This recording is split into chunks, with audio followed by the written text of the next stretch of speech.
Steam Next Fest June edition is live right now, and I spent the whole week going through a ton of games. This time they've got around 5,000 of them, and out of everything I tried, these are the top 15 I had the most fun with and the ones I'm most excited for. So let's get into it. Now first up is a game called Furyball Rogue Revenge.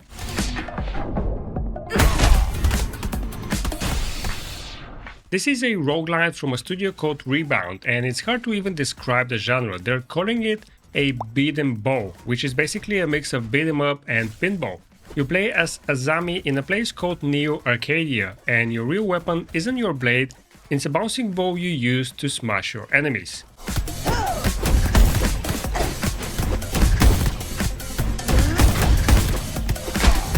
Performance-wise, this one runs amazing. I was getting between 80 and 85 FPS on medium settings, and it's pretty fun once you actually get the ball going and start chaining hits.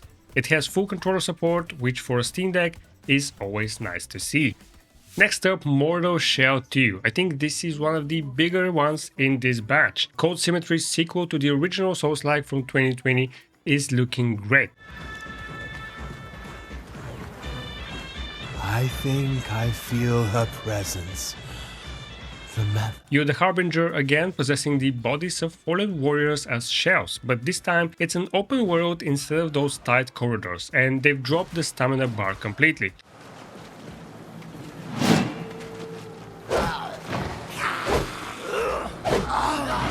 On the Steam Deck, it runs decently well.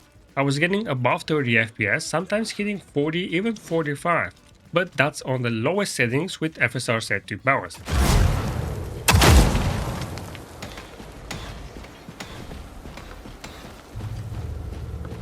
I'm hoping once the full release comes out we can get a steady 30 FPS on higher settings. The next one is called Wilderlings, The Lost Spring from Hero Beat Studios, the team behind Endlick.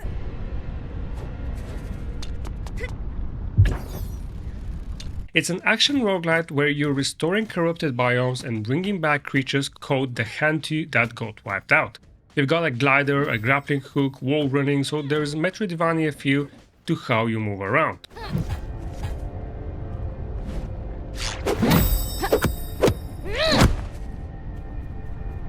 I think this one runs well on the Steam Deck, between 35 and 45 FPS on the lowest settings. The next game is called Duskfade. This one kept nagging at me because it reminded me of something and I couldn't quite place it at first. You play as Zirian with a mechanical bird called Cuckoo.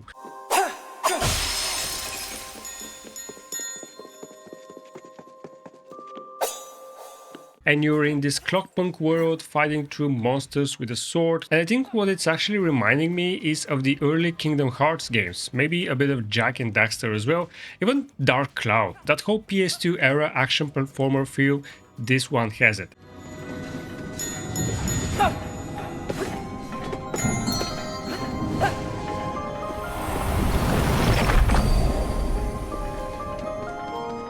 On the Steam Deck, it's running at around 40 FPS on low to medium settings. It's pretty fun to play, even if it's not trying to reinvent anything in terms of gameplay. Now next up is Loose Lagoon, another one that reminds me of something in the early 2000s. I think the closest comparison is something like Teo Concerto, maybe with a bit of that Wind Waker island hopping mixed in, that early 2000s seaplane and exploration feel.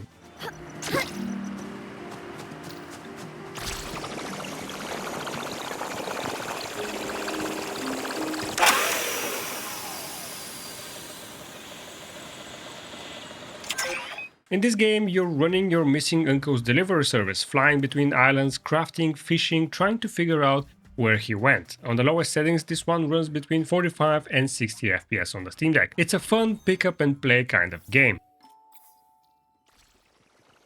Next up we have Pet the Cat. This one surprised me. There's actually no controller support at all, which I wasn't expecting going in. I think I filtered by controller support and I downloaded this game and I was surprised to find out it doesn't actually support controller, but you can still have a ton of fun with this game because all you have to do in this game is pet the cat, and you can do that using the trackpad on the Steam Deck.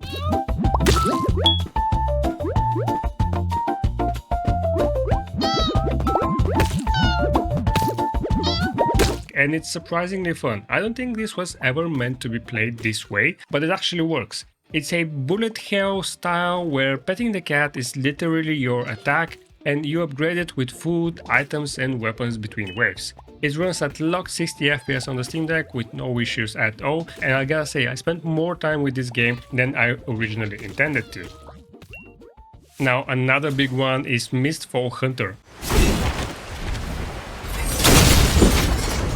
Not bad. Now I'm starting to believe your Guild Hunter material. I actually checked an earlier demo for this one almost a year ago, so it's interesting seeing it's still in development and it's evolved a lot. It's a dark fantasy extraction ARPG, third person, you have 6 classes and you can play it solo or you can team up with friends.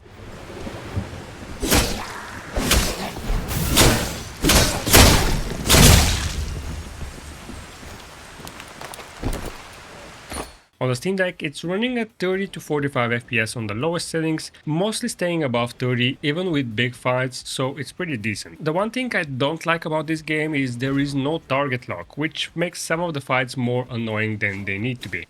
If you guys are enjoying this video, you should know I regularly cover games on the Steam Deck as well as Steam news and Steam hardware. If that sounds like your type of thing, consider subscribing to the channel. Next up I have Sprawl Zero, and this is the one I had the most fun with out of all 15, and I think I spent hours playing it.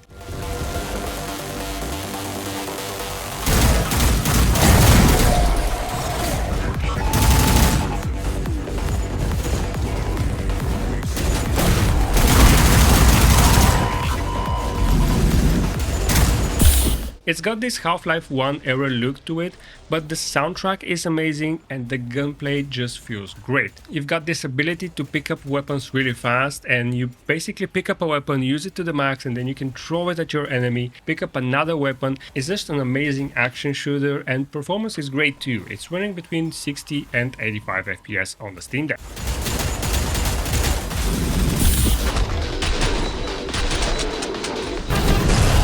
The next game is called Iron Plunder.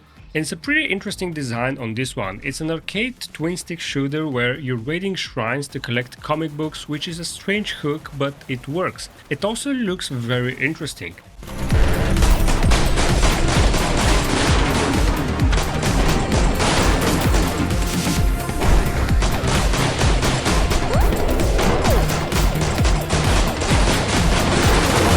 On the lowest settings you can hit 90 FPS, but as the levels get bigger that drops down to around 60 FPS.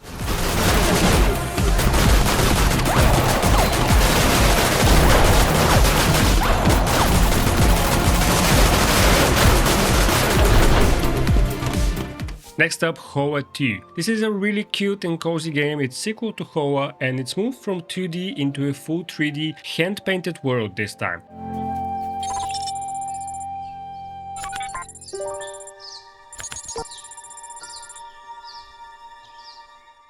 The puzzles in the demo were actually pretty interesting, and this one runs at a locked 60 FPS on the Steam Deck.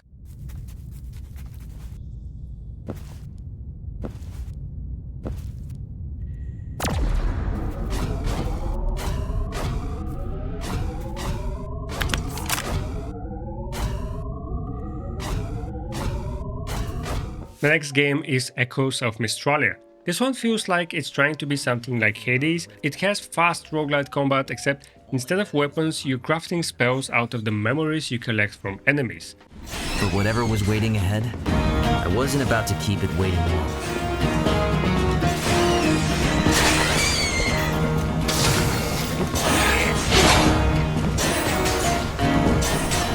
It's kinda hard to aim and there's a lot more movement involved in the combat and it's pretty difficult, but it was really fun. On the Steam Deck, it's running between 35 and 45 FPS.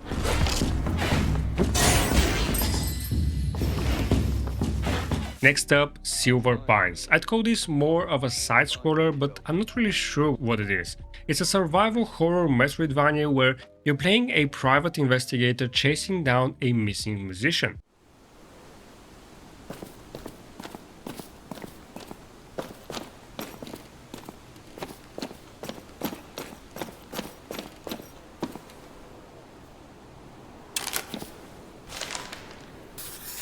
It has really creepy vibes and I don't usually play such games, but this one really intrigued me after several people recommended it. And I ended up playing this one for longer than I expected to. It runs at a locked 60 FPS on the Steam Deck, and I think developers are specifically targeting Steam Deck as a platform.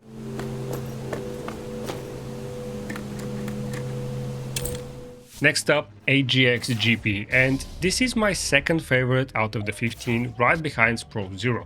It's an anti-gravity racer.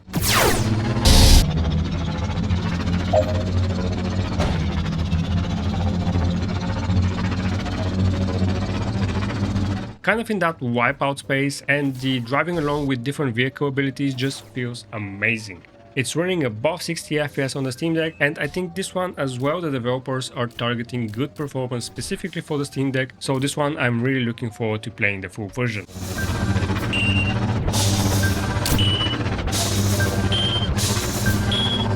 Next up we have Wonderfall. This is an interesting world here. It's set in a version of 1920s Paris that's slowly collapsing into sand, and you're playing a kid who can manipulate that sand to get around.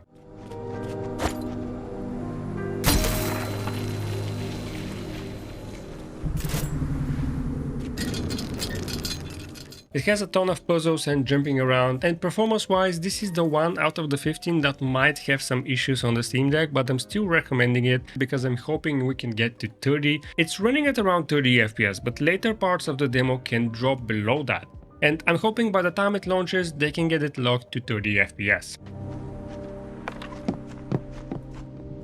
Now the last one is Onimusha, Way of the Sword. I'll just say it, I'm amazed by what RE Engine is doing here.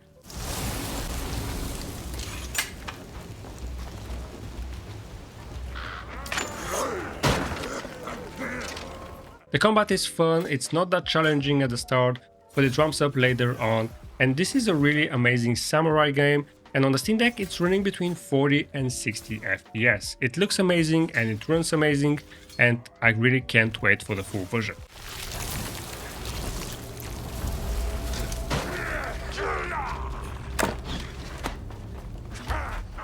So that's gonna be all 15 demos from Steam Next Fest that really surprised me and impressed me. I recommend keeping an eye on them, and I'll probably be playing their full releases, and I'm gonna be sharing more performance data as they come out. If you guys enjoyed this video, consider leaving a like. If you hated it, leave a dislike and let me know what I can do to improve. If you're into Steam, Steam Deck, Steam hardware and gaming handhelds, consider subscribing. Thanks for watching, and I'll see you in the next video.